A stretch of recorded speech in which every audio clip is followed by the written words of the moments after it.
Hello मेरे प्यारे बच्चों, कैसे हैं आप। आशा करती हूँ आप सब बहुत अच्छे होंगे।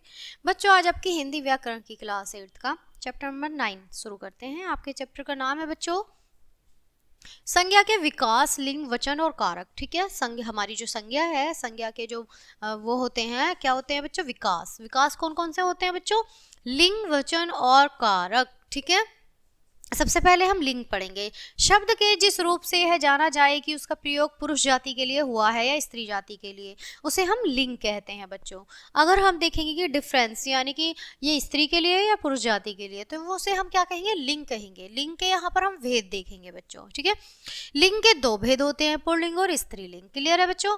और पुल्लिंग जो शब्द पुरुष जाति का बोध कराते हैं उन्हें हम पुल्लिंग कहते हैं, जैसे राजा, भाई, छात्र, चाचा, पिता, मकान, हाथी, चांद, अध्यापक, अभिनेता आदि। ठीक है, जो शब्द नर का बोध कराते हैं वे पुल्लिंग होते हैं, जैसे घोड़ा, हाथी, बैल, भालू, शेर आदि। ठीक है, अब यहाँ पर कुछ प्राणीवाचक शब्द सदा पुल्लिंग माने जाते हैं, जैसे उल्लू, मच्छर, ततैया, भौरा, कछुआ, कौआ, खटमल, खरगोश, चीता, तीतर, भेड़िया आदि। ठीक है, जो शब्द पुल्लिंग रूप में प्रचलित हैं वह पुल्लिंग ही माने जाते हैं, जैसे रास्ता, मार्ग, कमरा, पलंग, चश्मा, दरवाजा, सोफा, मंदिर, शरबत, केला आदि। ठीक है, अब यहाँ है नृत्य पुल्लिंग शब्द। ठीक है, जो शब्द सदा पुल्लिंग में प्रयोग होते हैं उन्हें हम नृत्य पुल्लिंग शब्द कहते हैं।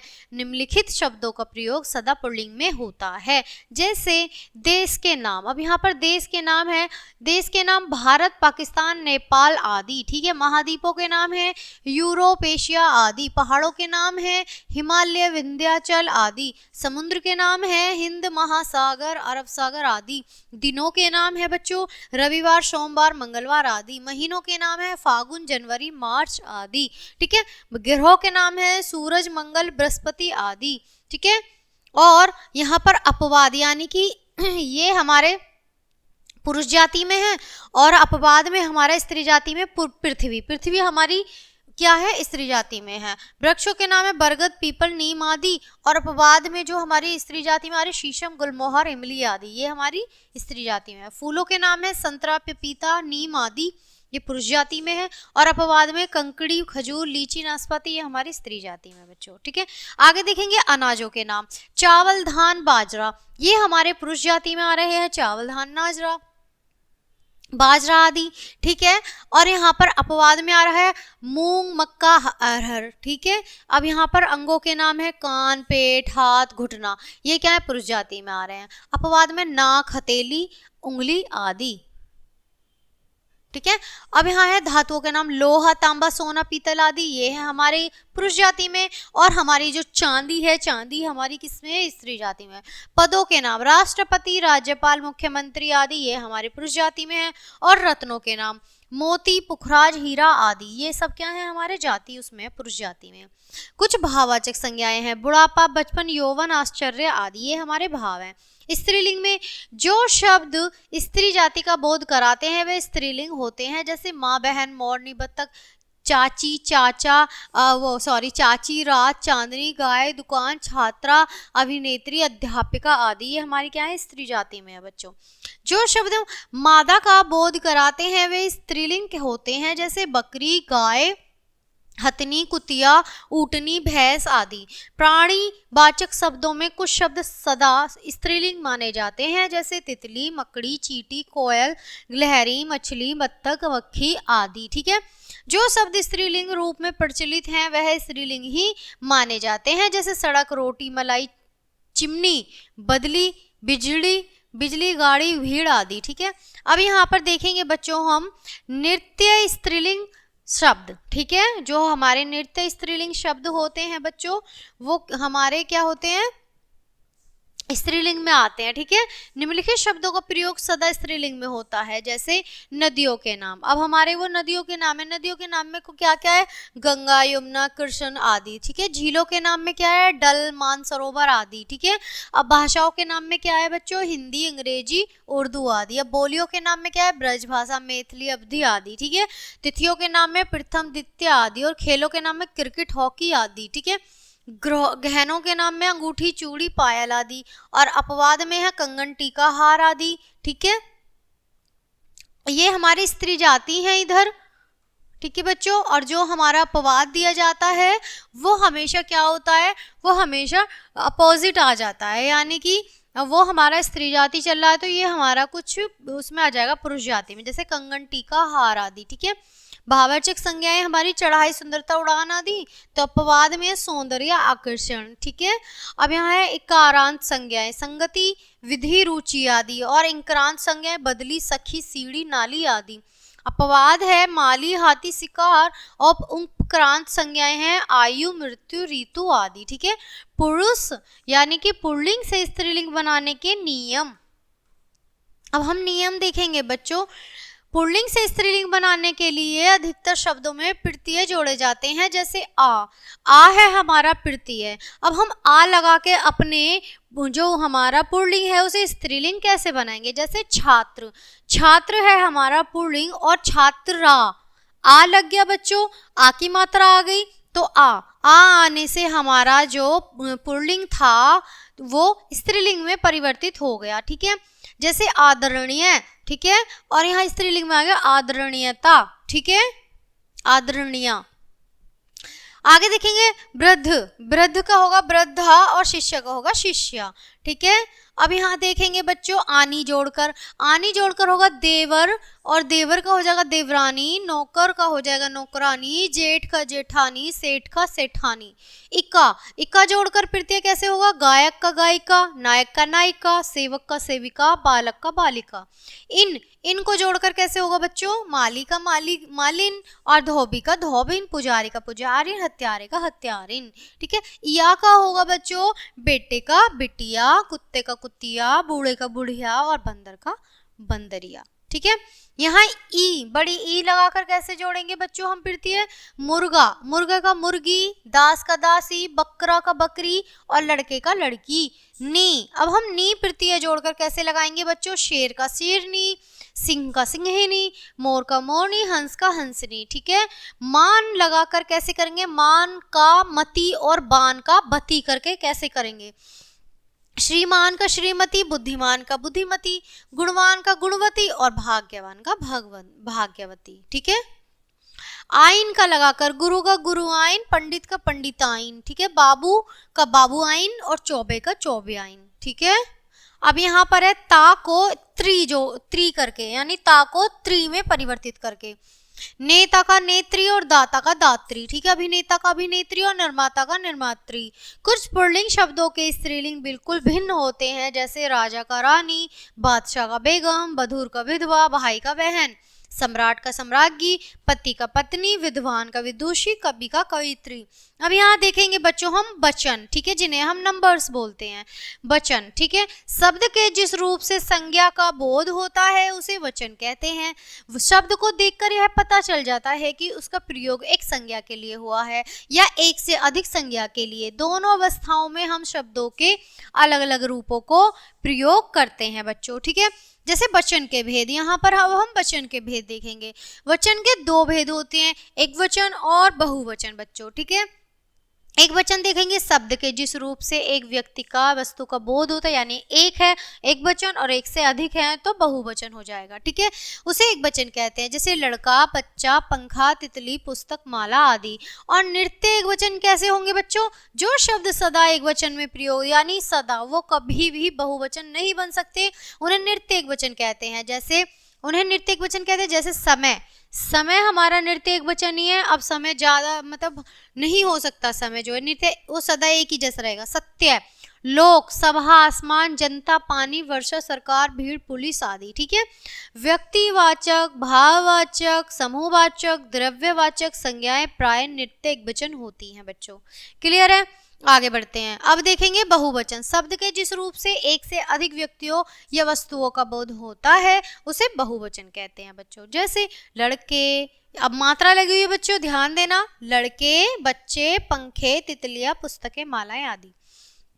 नृत्य बहुवचन यानी कि जो हमेशा नृत्य यानी जो हमेशा ही बहुवचन होते हैं। जो सब सदा बहुवचन में होते हैं उन्हें नृत्य बहुवचन कहते हैं। जैसे लोग, आंसू, बाल, अब बाल तो हमेशा बहुत ज्यादा रहते हैं, अब उन्हें कम एक तोड़ के कम नहीं किया जा सकता। दर्शन, दाम, प्राण, भाग्य, समाचार, हस्ताक्षर, होश आदि। ठीक है।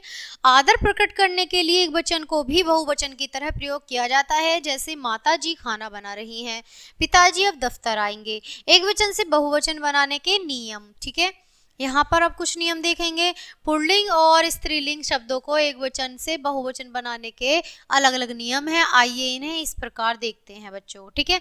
अब यहाँ है सबसे पहले पुल्लिंग। ठीक है। यदि पुल्लिंग शब्द आक्रांत है तो एकांत में कैसे होगा? एक वचन और बहुवचन। यह है सपना। सपने का हमारा बहुवचन में सपने, संतरे का संतरे, गमले का गमले और पर्दे का पर्दे। कुत्ता है तो कुत्ते, जीना है तो जीने। ठीक है। यहाँ पर एक वचन बहुवचन दिख रहा है। तत्सम आक्रांत शब्द अपना रूप नहीं बदलते, बल्कि दोनों वचनों में उनका एक ही रूप रहता है, जैसे राजा, सखा, दाता, कर्ता, नेता, पिता, देवता, योद्धा आदि। संबंध सूचक शब्द भी अपना रूप नहीं बदलते, दोनों वचनों में उनका भी एक ही रूप रहता है, जैसे काका, मामा, नाना, दादा, चाचा, बाबा आदि। ठीक है बच्चों। यदि पुल्लिंग शब्द के अंत में आ के अतिरिक्त कोई अन्य अक्षर होता है तो उनका रूप दोनों वचनों में एक ही रहता है, जैसे पक्षी, उल्लू, माली, बाघ, गुरु, मुनि आदि। यदि इन शब्दों में वचन का भेद करना आवश्यक हो तो इनके अंत में जनगण, वृद्ध आदि शब्दांश जोड़कर बहुवचन बना दिया जाता है, जैसे अब यहाँ पर कुछ इनके उदाहरण है बच्चों।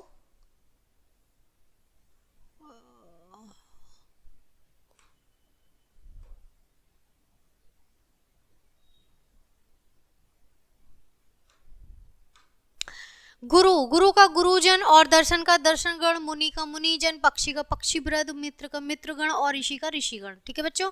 स्त्रीलिंग आक्रांत शब्द के अंत में ए चंद्र बिंदु लगाकर, जैसे किताब किताबें, चप्पल चप्पलें, सड़क सड़कें, बहन बहनें, रात रातें और दीवार दीवारें। ठीक है बच्चों। अब है आक्रांत शब्द के अंत में भी ए चंद्र बिंदु, जैसे महिला महिलाएं, शाखा शाखाएं, कविता कविताएं, कन्या कन्याएं, अध्यापिका अध्यापकें, घंटा घंटाएं। ठीक है। अब यहाँ ईक्रांत शब्द के अंत में या चंद्र बिंदु जोड़ देते हैं, जैसे नीति नीतियां, जाति जातियां, तिथि तिथियां, विधि विधियां, पंक्ति पंक्तियां और शक्ति शक्तियां। ठीक है। शक्तियां। अब यहाँ बच्चों देखेंगे हम एकांत शब्द के अंत में ई के स्थान पे या जोड़कर। ठीक है। जैसे बहुवचन एक वचन दे रखे हैं, गली गलियां, गाड़ी गाड़ियां, कली कलियां, मक्खी मक्खियां, साड़ी साड़ियां, राखी राखियां। ठीक है बच्चों। उकारांत शब्द के अंत में ई के स्थान पर या जोड़कर, जैसे ऋतु ऋतुएं, वस्तु वस्तुएं और धातु धातुएं। ठीक है।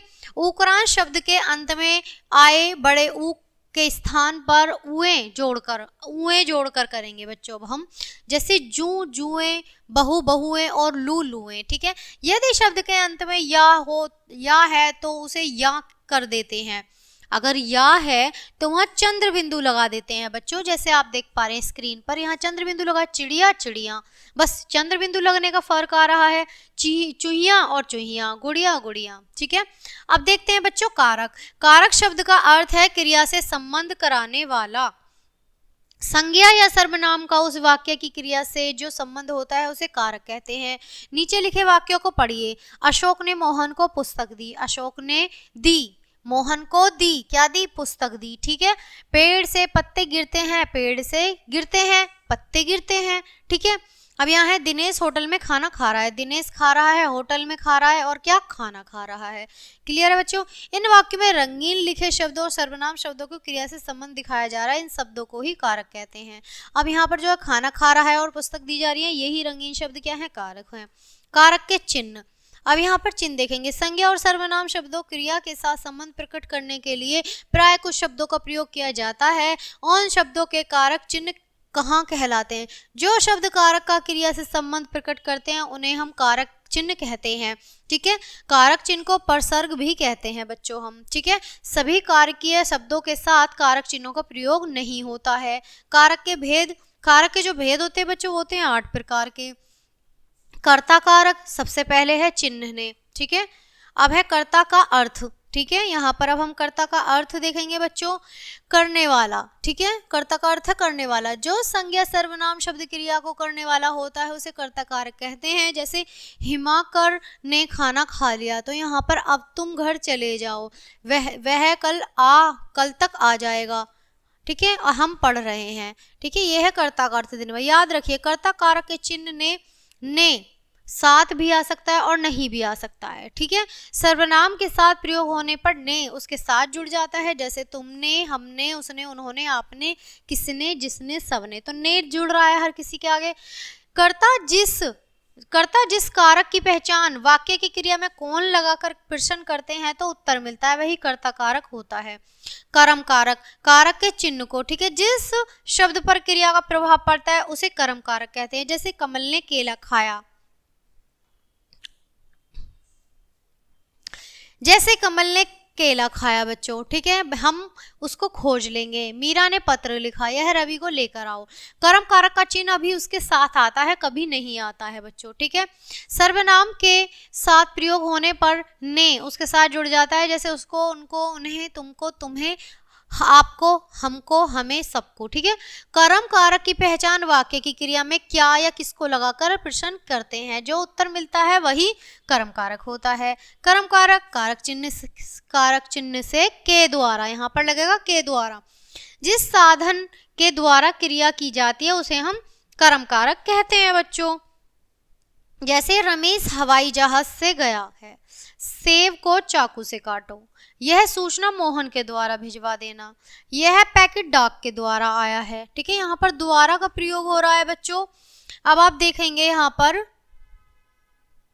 करण कारक की पहचान वाक्य क्रिया में किससे या किसके द्वारा लगाकर प्रश्न करते हैं तो उत्तर मिलता है, वही करण कारक होता है। अब बच्चों पढ़ेंगे संप्रदान कारक कारक चिन्ह के लिए को लगाकर। ठीक है, यहाँ है जिसके लिए क्रिया की जाती है या उसके कुछ दिया जाता है उसे संप्रदान कारक कहते हैं बच्चों। ठीक है, वह अपनी बहन के लिए अंगूर लाया है। ठीक है, उसने शाम के लिए सब्जी खरीदी। बहन के आ रहा है, शाम के आ रहा है। ठीक है, भिखारी को आ रहा है, भीख दो। ठीक है, इन बच्चों को कुछ शिक्षा दो। ठीक है, अब संप्रदान की पहचान वाक्य क्रिया में किसको या किसके लिए लगाकर प्रश्न हो तो उत्तर मिलता है, वही संप्रदान कारक होता है।